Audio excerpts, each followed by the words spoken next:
കേരളം ഭരിക്കുന്ന ഭക്ഷ്യമന്ത്രിയുടെ ഭക്ഷണത്തിന്റെ ചിട്ടകൾ എന്തൊക്കെയാ? വലിയ ചിട്ടകളൊന്നും അങ്ങനെ ഇല്ല. ഇല്ല. എന്തെങ്കിലും കിട്ടുന്നത് കഴിക്കും. അതെ. പിന്നെ അങ്ങനെ അത്യാവശ്യം ചൂടായിട്ട് വേണമെന്നൊന്നുമില്ല.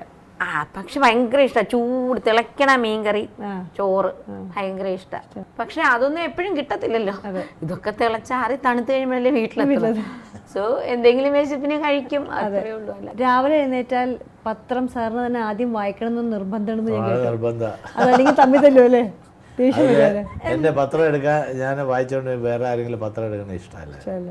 മടക്ക് നിവരരുത്, അവനവൻ തനിയെ വേണം മടക്ക് നിവർത്താൻ. ഇപ്പൊ നമ്മൾ വായിച്ചാലും ആ മടക്ക് മാറാതെ അടച്ചു വെച്ചേക്കണം. അഹങ്കാരം നല്ലോണം ഉണ്ട് എനിക്ക്. ഉണ്ടോ? അപ്പൊ അങ്ങനെ അഹങ്കാരമുള്ള ഒരാള് പെട്ടെന്ന് ഞാൻ കല്ലം കഴിച്ചോട്ടെ എന്ന് ചോദിക്കുമ്പോ പെട്ടെന്ന് നമ്മള് ശരിയെന്ന് പറയാൻ പാടില്ലല്ലോ.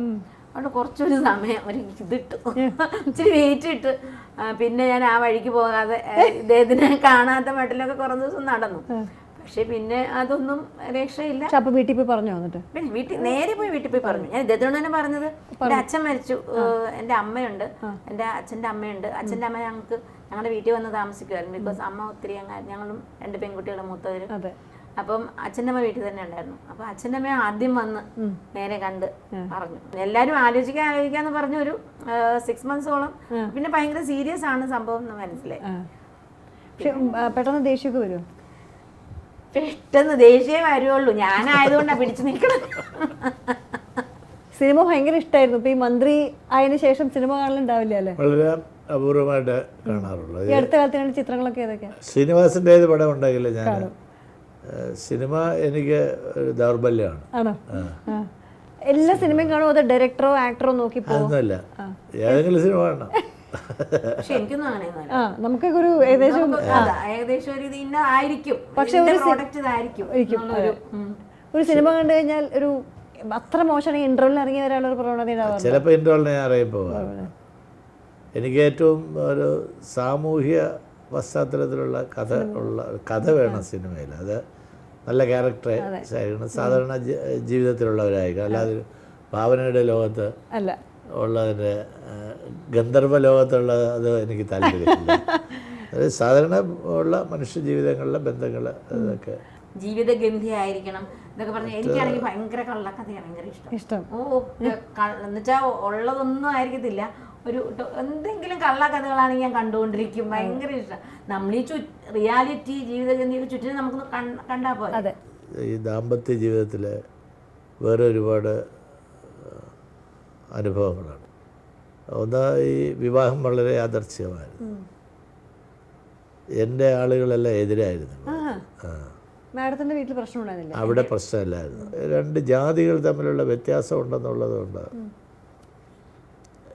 പുറത്ത് പറഞ്ഞില്ലെങ്കിലും സമൂഹത്തിനകത്ത് അത് പല സന്ദർഭങ്ങളിലും ഉണ്ടായി. എൻ്റെ മകള് ഹോളി ഏഞ്ചൽസ് കോൺവെന്റിലാണ് പഠിച്ചത്. അപ്പോൾ അവിടെ ഈ സ്കൂളിലൊക്കെ ഞാൻ സ്കൂളിൽ പഠിപ്പിച്ചിട്ടുള്ളതാണ്.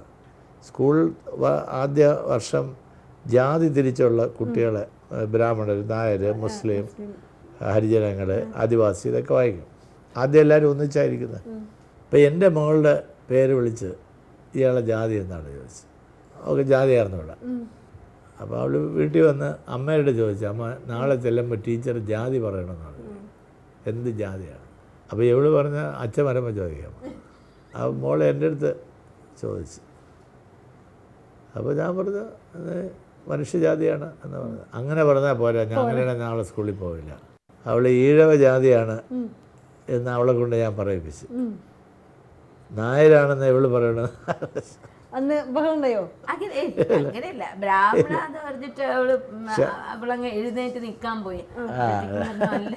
അങ്ങനെയല്ല, ഞങ്ങളുടെ കുഞ്ഞുങ്ങളുടെ മനസ്സിൽ പോലും ഈ ജാതി കുത്തിവെക്കുന്ന ഒരു സംഗതി അന്നും ഇന്ന് സമൂഹത്തിലാണ്. ഈ മിശ്രഭാഗം കൊണ്ടുവന്നും കാര്യങ്ങളൊക്കെ വെറുതെ പറയുന്നതാണ്. 2 കുട്ടികളാണല്ലേ? അതെ. പേര് വളരെ പ്രത്യേകമുള്ള പേരാണ്. ഡ്യൂ ദിവാകരൻ, ഡാലിയ ദിവാകർ. ജാതി വരുന്നില്ല. ഇപ്പം ദിവാകര പണിക്കർ, ദിവാകരൻ നായർ, അങ്ങനെയൊന്നും വരുന്നില്ല. അതെ. കൊച്ചുമോള് വീട്ടിൽ വന്നപ്പോ അമ്മൂമ്മ മുത്തശ്ശൻ ഒരു ഫീലിംഗ് വ്യത്യാസം. അയ്യോ ഭയങ്കര, അത് പറഞ്ഞറിയിക്കാൻ പറ്റത്തില്ല. മുൻചുണ്ടി വന്നാലും ഒക്കെ ഈ കൊച്ചുകുട്ടിയുടെ മുമ്പിൽ നമ്മൾ പെട്ടെന്ന് മാറും അല്ലേ? അങ്ങനെ സാറ് മാറിയിട്ടുണ്ടോ? ശുണ്ഠി അങ്ങനെ ആവശ്യമില്ലാത്തതിനെ ഞാൻ കാണിക്കില്ല. ഞാൻ സത്യം പറയാം, ഇപ്പം ഒരു വിവരവും തരാതെ ഒരിടത്തും വിളിച്ചു പോലും പറയാതെ രാത്രി 2 മണി 3 മണി വരെ വരുമ്പോൾ വീട്ടിൽ ഇരിക്കുന്ന ഒരു സ്ത്രീയുടെ മനസ്സ് നിങ്ങളൊന്ന് ആലോചിച്ചു. ഞാൻ അങ്ങനെയുള്ള ദിവസങ്ങളിൽ ഞാൻ കരഞ്ഞിട്ടുണ്ട്, നെഞ്ചത്തിരിച്ച് നിലവിളിച്ചിട്ടുണ്ട്. എന്താ സംഭവിക്കണം നമുക്ക് അറിയാമോ? അത് അറിവില്ലായ്മ കൊണ്ട്. കാരണം എന്നെ കല്യാണം കഴിക്കുമ്പോൾ ഞാൻ രാഷ്ട്രീയക്കാരനാണ്. ഇത്ര മണിക്ക് ഷിഫ്റ്റ് ഇത്ര മണിക്കൂടെ വരണം കഴിയില്ല. ഏതെങ്കിലും ഒരു കമ്മിറ്റിയോ ഒരു മീറ്റിങ്ങോ അത് കഴിഞ്ഞിട്ടൊരു സുഹൃത്തിൻ്റെ വീട്ടിൽ പോവുകയോ അവിടെ ഒരു പാർട്ടി പരിപാടി നടത്തി കഴിയുമ്പോൾ സമയങ്ങളെല്ലാം തെറ്റിപ്പോകും. അങ്ങനെ വരുമ്പോൾ അതൊരു ക്രൈമായിട്ട് കാണാൻ സ്ഥിരം പറയേയില്ല. എവിടെ പോവുക, ആളുകൾ ഫോൺ ചെയ്ത് ചോദിക്കും സാറുണ്ടോ വീട്ടിൽ, എപ്പോഴാ വരണത്, എനിക്കറിയാൻ മേല. ഞാൻ സത്യം പറയുന്നത് എനിക്ക് അറിഞ്ഞുകൂടുന്നു, സാറിനോട് പറഞ്ഞാലേ ഞാൻ അറിയുള്ളൂ. ഇല്ല, ആരോടും എനിക്ക് അങ്ങനെ ബാധ്യതയൊന്നുമില്ല. ആരോടും പറയേണ്ട ഒരു ആവശ്യമില്ല. ഞാനൊരു അനുസരണയുള്ള ഭർത്താവായിരിക്കണമെന്ന് പറഞ്ഞാൽ അനുസരണയുള്ള പാർട്ടിക്കാരൻ പോലും അല്ല, പിന്നെ അങ്ങനെ അനുസരണയുള്ള ഭർത്താവാണ്. സാറിന് ഏറ്റവും ഇഷ്ടപ്പെട്ട വളരെ അടുത്ത സുഹൃത്താരാ? എൻ്റെ ഏറ്റവും അടുത്ത സുഹൃത്ത് ഭാര്യയാണ്. ഇതിൽ പരം വേണം, ഇത് മതി പോരെ. ജനങ്ങൾ മന്ത്രിനെ സാറെന്ന് വിളിച്ചാൽ നമുക്ക് മനസ്സിലാക്കാം, പക്ഷെ ഭാര്യ എന്തിനാ സാറെന്ന് വിളിക്കുന്നത്? ഞാൻ ഇദ്ദേഹത്തിനെ കണ്ടായിരുന്നു മുതൽ സാറെന്നാണ് വിളിക്കുന്നത്. അത് പ്രൊഫഷൻ അതായിരുന്നു. സ്കൂളിൽ സാറായിരിക്കുമ്പോഴത്തേക്ക് എന്നെ പഠിപ്പിച്ചതല്ല, പക്ഷെ ഞാനും രാഷ്ട്രീയത്തിലുണ്ടായിരുന്നു. ഞാൻ SFിലുണ്ടായിരുന്നു.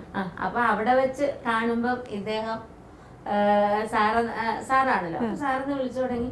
അപ്പൊ കല്യാണം കഴിഞ്ഞ എല്ലാവരും എന്നോട് ചോദിച്ചു ഇതൊന്നും മാറ്റുന്നില്ല, കല്യാണം കഴിഞ്ഞ സാറ് കുട്ടിയാവോ? സാറിന് തന്നെ സാറിന് മാറ്റാൻ തോന്നിയിട്ടില്ലേ? എന്ത് വിളിച്ചാലും എനിക്ക്, ആരെന്ത് വിളിച്ചാലും എനിക്ക്. ഇത്രയും ഒരു തിരക്കിട്ട ദിവസം ഇത്രയും റിലാക്സ്ഡ് ആയിട്ട് ഞങ്ങളോട് സംസാരിക്കാനും ഇത്രയും കാലം ഞങ്ങൾക്കും ഞങ്ങളുടെ പ്രേക്ഷകർക്ക് അറിയാനും പറ്റുന്നത് വളരെ സന്തോഷമുണ്ട്. എനിക്ക് അമൃത TV-യോട് വികാരപരമായ ഒരു ബന്ധമുണ്ട്.